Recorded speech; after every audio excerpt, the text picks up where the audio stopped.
Installation of the radio control kit into the Argyle Locomotive Works NA model, take 1.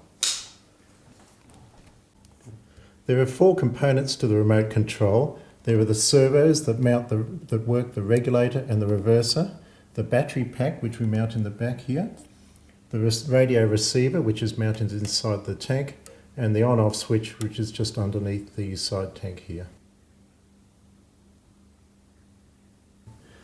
To get access to install the components, we have to remove the cab and we have to remove the side tank just here. The screws for for removing the cab are mounted underneath here, and we shall run through the removal of the side tank shortly.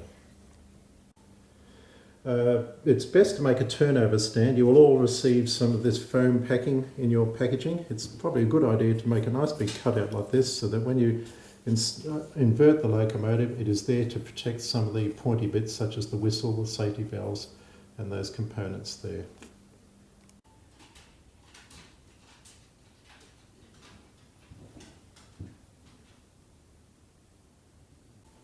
To remove the cab, we have to remove 6 screws. There's 1, 2, 3, 4, 5, 6. A few of them off.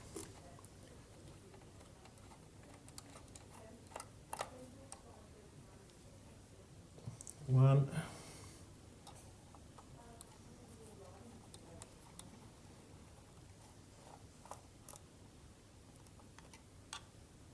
two,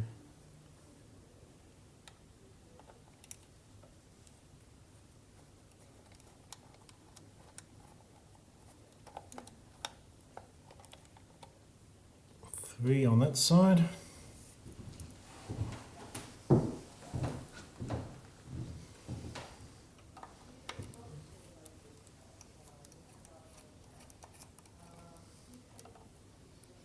One.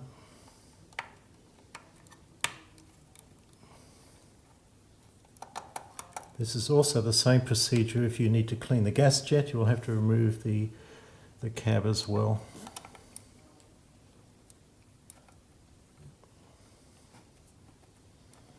The handbook talks about cleaning the gas jet, if that is required. Right, there's 6 screws out there. To remove the side tank, we have to remove this screw here and these 2, as well as the screws underneath. So we'll start with the top screws here.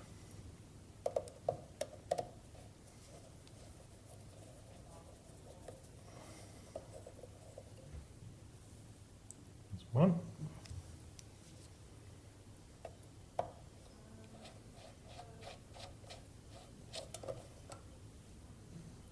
2.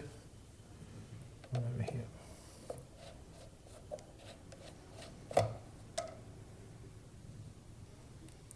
That's the 3 for there. Now we'll turn it over and we'll remove the screws from underneath. Having removed these screws here, we're now just going to very carefully roll it onto its side, just remembering that these parts are now loose. And we're now going to remove the screws from underneath, holding the bottom of the tank on. So there's one here.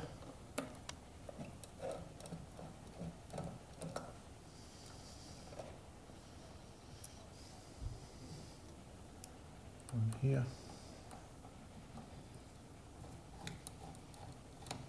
And the whole of the tank is now coming away.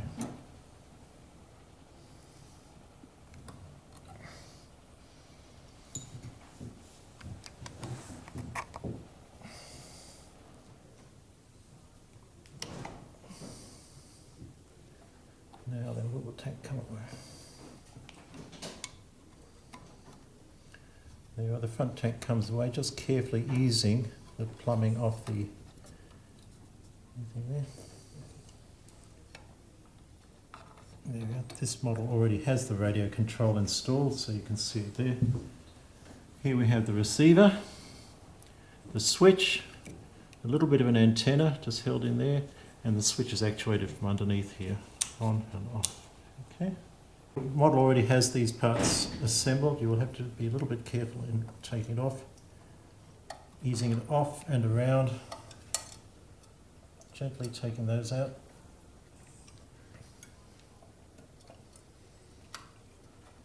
I'm going to have to ease it off and around the lubricator there. Okay, as I said, this model already has the radio control installed, so you can have a good look. For this purpose, we have simply used double-sided tape to hold a rechargeable battery pack in the back there. And here's our recharging wire which hides inside the cab. Okay, and here's our servos already mounted. Your kit includes this mounting block here for holding the servos. This servo here drives the reversing gear.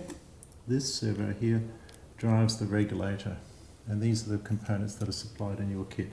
You will have to provide the two servos, basically the electronic equipment, the receiver, the switch, and the cabling comes with it.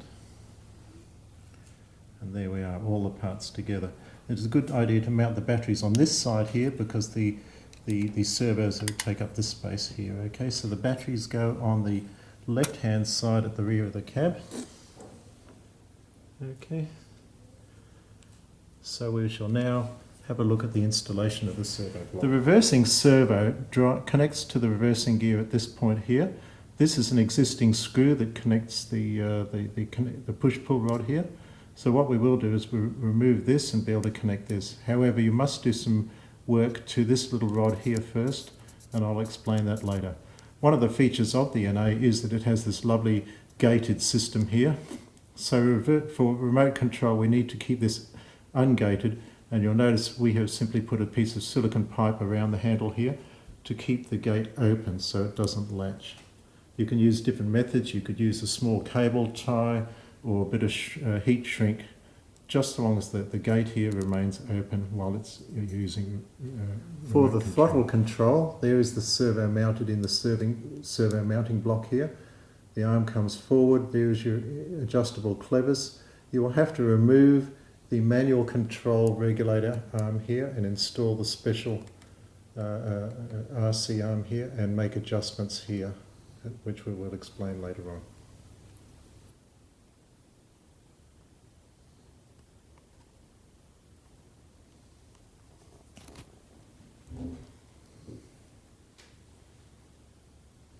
One of the things you must do when you're installing the radio control is this Johnson bar here runs in between the gates here, the serrations, and when the radio control is working it, because it has a sharp edge on the front and the back, the sharp edges can catch on the serrations.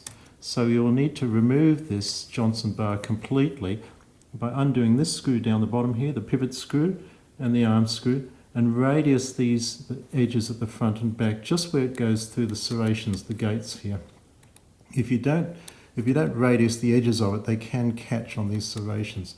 So at the top of this Johnson bar here, where it passes through the gates, you must radius the edges. So it's just a matter of getting a small file and just putting a little radius on each of those 4 sharp edges there, just where it passes through those serrations. With the servo mounting gadget here, the assembly, it is mounted to the loco at these 2 points here, which are existing screw holes in the chassis here. So you simply mount the servos into the mounting block and then attach it to the loco at these 2 points here.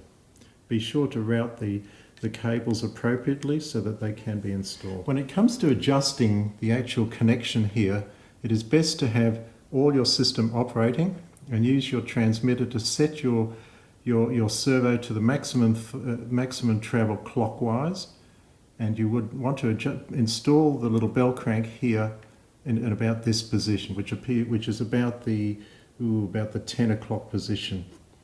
Then set the regulator to close so that it's closing off the steam, and loosely install these items here. In this installation, we have fitted the clevers to the maximum outboard position on this arm here. On this one, we have set it to the 4th hole from the end. So it goes 1, 2, 3, 4. And that's what's worked in this installation, but you will need to check that with your individual radio control equipment. Now, setting the reversing gear, the Johnson bar should be vertical. Your servo arm should be vertical when the transmitter control lever is in the mid position. And then you install this item here, adjusting it here so that it is vertical. Once you have set that up, you want to make sure that the maximum travel in either direction gives you the travel that you want on your Johnson bar. The travel can be adjusted by the position in which you mount this end of the clevis. Now for the reversing gear, so we're in mid gear, we're now going to travel forwards, put it into full forward for starting the loco. Once we get up some momentum, we can back it off a little bit, called notching up, allowing the steam to expand in the cylinders. And then we have neutral, mid gear, and reverse, full reverse, and notching it up a little bit in reverse there, and then back to neutral gear.